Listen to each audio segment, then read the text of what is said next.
Thanks for staying with us. So before we go into our hot topic, we have with us the Honorable Minister of Women Affairs, Pauline Talent, to discuss the plight of Nigerian women, especially during this COVID-19. Good morning, madam. Are you there? Yes, I'm there. Good morning. Good morning. Good to have you on. So the Ministry of Women Affairs, what have you been doing so far during this COVID-19 lockdown? In what ways have you been supporting women so far? It's a very trying and difficult period for everyone, especially for women, because women are the ones that carry the whole burden in the home. We have been reaching out to women on jingles, encouraging them and ensuring that they keep faith with God and to ensure that they keep the family together. Right. We're also working with the Ministry of Humanitarian Affairs to ensure that they give. We're having troubles with the... Can you hear us, madam? We can't hear you. Yes. Okay. Go ahead. Okay, Shida. And also, we are also in touch with the Honorable Minister of the FCT, right, Minister of State FCT, okay, and Social Development to ensure that they play the key role and ensure that the palliatives that they are sharing reach out to women. Okay. Because this means that we are sending the palliatives directly to the affected so that they share it to the women. Right. Okay. All right, ma. So I hear that there is a rise in domestic violence as we speak. So I want to know if you've gotten such reports and what you've done to help out. Yes. It's heartbreaking, and it's not just Nigeria, the world over. And I'm sure you recall the Secretary General of the United Nations, Dr.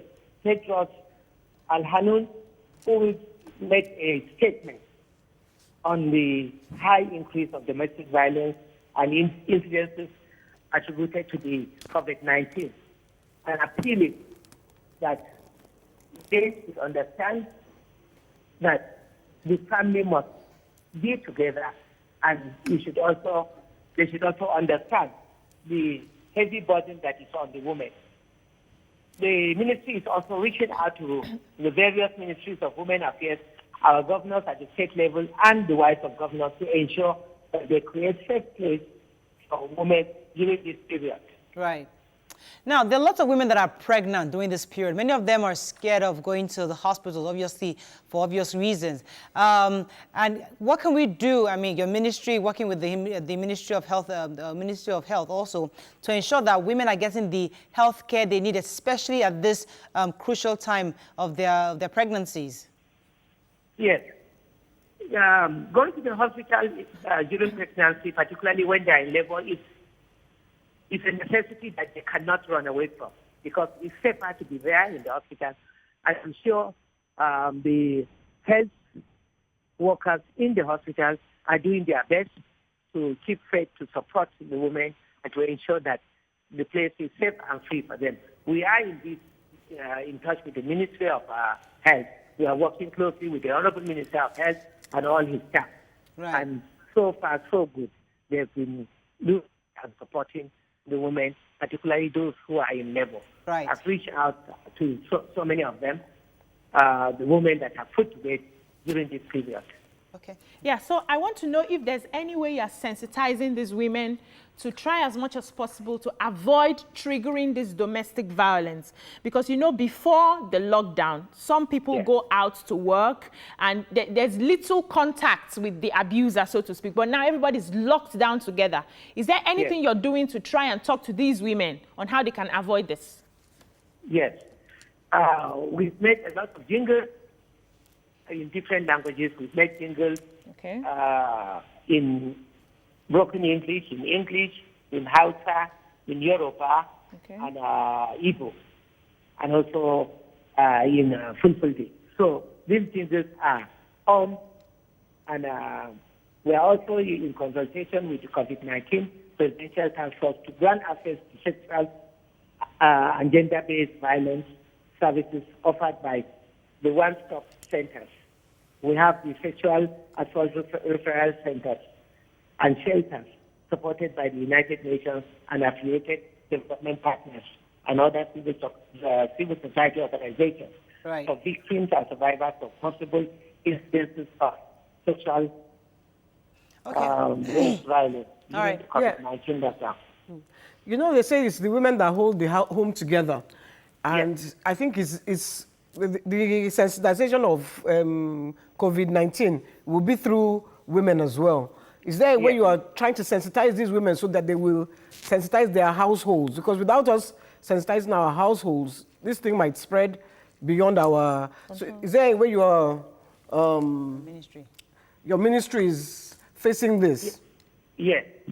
The ministry has made this, we are sensitizing them through jingles, and we're also working with civil society organizations.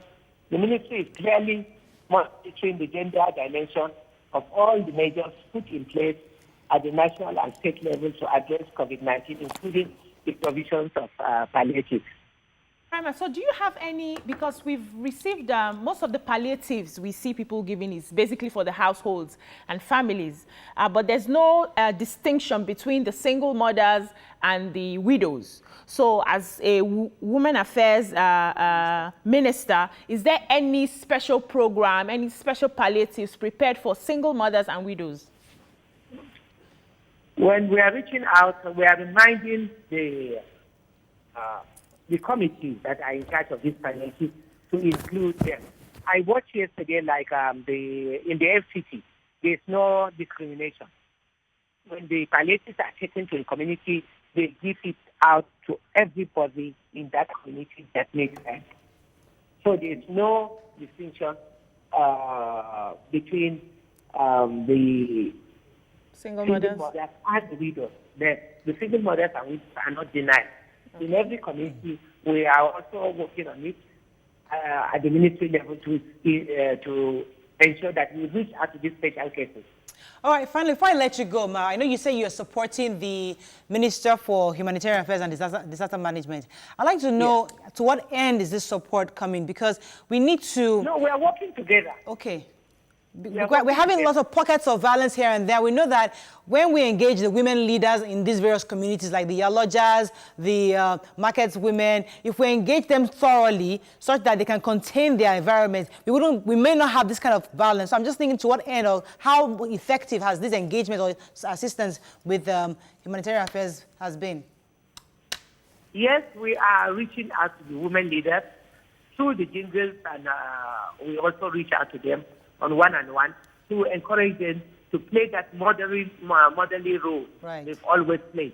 Okay. Mothers are mothers. Women are always mothers, anywhere, anytime.